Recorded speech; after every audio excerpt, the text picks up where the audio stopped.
Bonjour à tous et bienvenue sur cette nouvelle vidéo actualité de la semaine. Et on commence avec un article Société Éducation du 5 mars 2025. La gratuité scolaire pour tous, un engagement en faveur de l'éducation. À partir de la rentrée 2025-2026, le Vietnam supprimera les frais de scolarité pour l'ensemble des élèves du secteur public, de la maternelle au lycée. Cette décision du Politburo illustre la volonté forte du parti et de l'État d'investir dans le développement du capital humain et d'améliorer le bien-être social. Réuni le 28 février 2025, le Politburo a validé cette réforme après avoir pris connaissance du rapport gouvernemental sur la viabilité financière du projet. Grâce à une réorganisation administrative impliquant la réduction des effectifs et la fusion de certaines unités, l'État prévoit d'allouer environ 30 000 milliards de dong, soit 1,26 milliard de dollars par an, à l'éducation, au bénéfice de plus de 23 millions d'élèves. Garantir un accès à l'éducation pour tous. Selon un rapport de l'UNICEF publié en 2022, les difficultés économiques restent l'un des principaux obstacles à la scolarisation des enfants vietnamiens. La suppression des frais de scolarité vise à améliorer cette situation en garantissant un accès équitable à l'éducation, en particulier pour les élèves issus de zones rurales et des minorités ethniques. Les statistiques montrent que le taux de déscolarisation des enfants issus des groupes ethniques minoritaires tels que les Khmer, les Hmong, est de 4 à 7 fois supérieur à celui des enfants de communautés King, Hoa, Te, Muong ou Nung.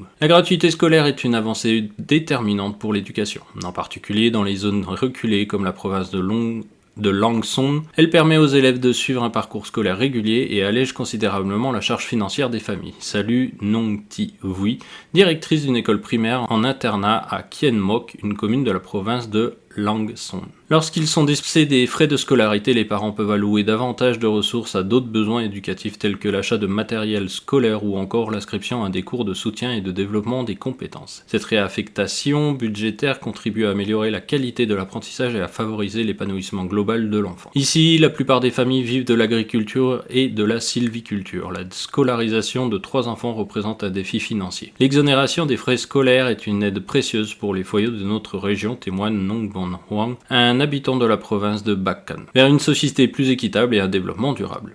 En garantissant un accès universel à l'éducation, le Vietnam fait un pas de plus vers une société plus équitable et un niveau d'instruction global plus élevé. En réduisant des disparités régionales et sociales, cette mesure s'inscrit pleinement dans les objectifs de développement durable des Nations Unies. À travers cette initiative, le parti et l'État réaffirment leur engagement à placer l'éducation au cœur des priorités nationales, consolidant ainsi la confiance de la population dans leur action. Cette décision constitue une avancée décisive pour l'avenir du pays et ses générations futures. On continue avec un article francophonie datant du 4 mars 2025. Balade en France et francophonie, une immersion culturelle et gastronomique à Hanoï. Suite au succès de ces 4 précédentes éditions 2018, 2020, 2023 et 2024, le plus grand festival gastronomique français au Vietnam revient dans la capitale vietnamienne avec le soutien du comité populaire de Hanoï et se tiendra dans le parc Thong Nha du 28 au 30 mars. Cette édition revêt une importance particulière en s'associant pour la première fois à la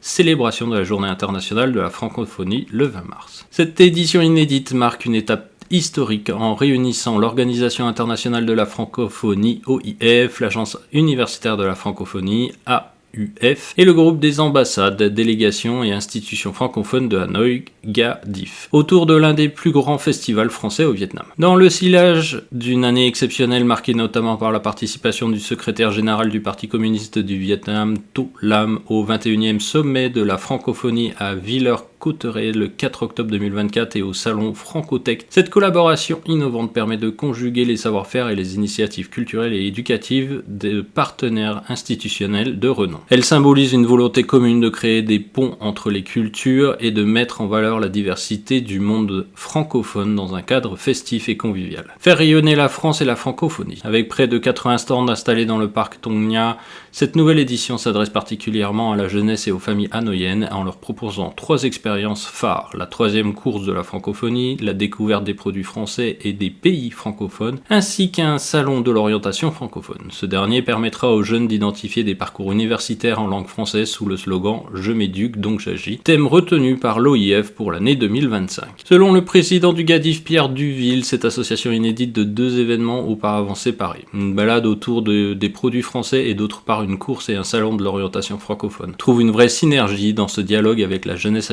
hanoïenne, le temps d'un week-end autour de la francophonie dans un esprit de sport, de fête et d'amitié entre les pays francophones. Pour sa part, l'ambassadeur de France Olivier Brochet souligne que Balade en France et en francophonie sera aussi l'occasion de montrer l'importance de la francophonie pour le Vietnam. Cela se traduira à concret par la présence de différentes associations et ambassades francophones aux côtés des stands traditionnels du festival. Cette année, Opal, relevant du groupe Open Asia, continue d'être aux côtés de l'ambassade de France dans l'organisation de cet événement, avec toujours le soutien du ministère français de l'Agriculture et de la souveraineté alimentaire pour son stand phare Taste France. Sans oublier ainsi le soutien précieux des sponsors et partenaires, notamment Taste France, VP Bank, Blue Wall, Navivar, Open Asia, Canif. Un riche éventail d'activités. Les Hanoïens et les visiteurs ont l'opportunité de redécouvrir les ingrédients du succès de l'édition 2024, un marché français rassemblant plus de 40 stands, les plongeant dans le patrimoine agricole et alimentaire de la France sous la bannière Taste France. Des animations de dégustation et des démonstrations culinaires orchestrées par des chefs permettant à chacun de savourer les produits emblématiques de la gastronomie française. Fromage, charcuterie, produits laitiers, chocolat, pain, fruits, vins et spiritueux. Le chef Zach Thuong,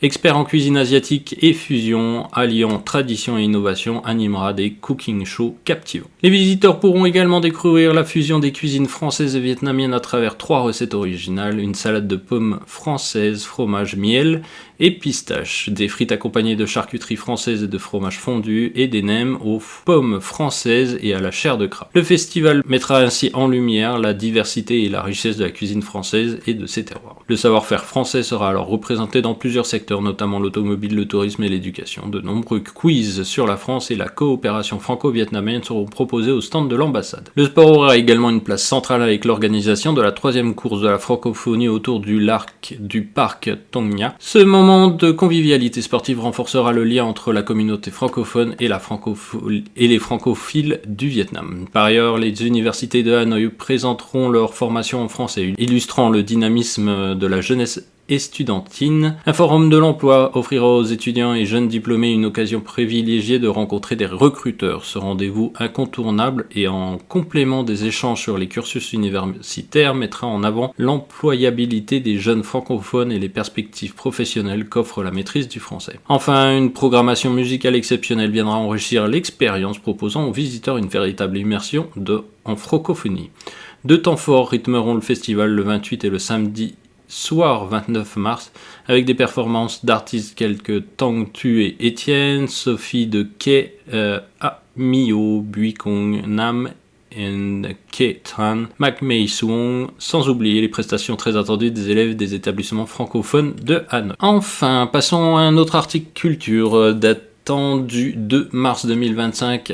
Restauration du pont Long Bien, Hanoï lance un projet soutenu par la France. Le comité populaire de Hanoï vient d'approuver le document du projet d'assistance technique sur l'étude de la rénovation du pont Long Bien, un monument historique, un symbole culturel de la capitale millénaire. Le comité populaire de Hanoï a récemment approuvé le document du projet d'assistance technique sur l'étude de la rénovation du pont Long Bien, financé par une aide non remboursable du service économique de l'ambassade de France au Vietnam via le fonds d'études et d'aide au secteur privé, FACEP, du ministère français de l'économie, des finances et de la souveraineté industrielle et numérique. Le projet comprendra 3 volets principaux. 1. Enquête, collecte et 2. Données, analyse et évaluation. 2. Proposition de solutions de rénovation à court terme pour assurer la sécurité du trafic sur le pont. 3. Études et propositions d'un plan d'utilisation futur du pont une fois que la ligne ferroviaire nationale cessera d'y circuler et que l'ouvrage sera transféré sous la gestion du comité populaire de Hanoï. Le projet sera mis en œuvre sur une durée de 11 mois et devrait être achevé en 2025. Son investissement total s'élève à près de 20 milliards de dong, soit 710 510 €. Le pont Long Bien fut le premier pont en acier construit au-dessus du fleuve Rouge, reliant les arrondissements de Hoan Kiem, Ba Ding et Long Bien à Hanoï. Sa construction débutera le 12 septembre 1898 et s'achèvera le 28 février 1902. Il a été conçu et réalisé par l'entreprise française d'Épée et Pilet. À l'origine, il portait le nom de pont Doumer, en hommage à Paul Doumer, ou alors gouverneur général de l'Indochine. Avec une longueur totale de 2290 mètres, sa structure comprend une voie ferrée centrale et 2 voies latérales réservées aux véhicules motorisés et aux piétons. Le pont Long Bien, témoin silencieux de l'histoire du Vietnam, a traversé des époques tumultueuses et a été le théâtre d'événements marquants, notamment durant les guerres de résistance contre les troupes françaises et l'armée américaine. Aujourd'hui, le pont est bien plus qu'une simple infrastructure de transport, il est un monument historique, un symbole culturel de Hanoï, un lieu chargé de valeurs spirituelles, un élément indissociable de la mémoire collective des habitants de Hanoï reliant les générations passées, présentes et futures.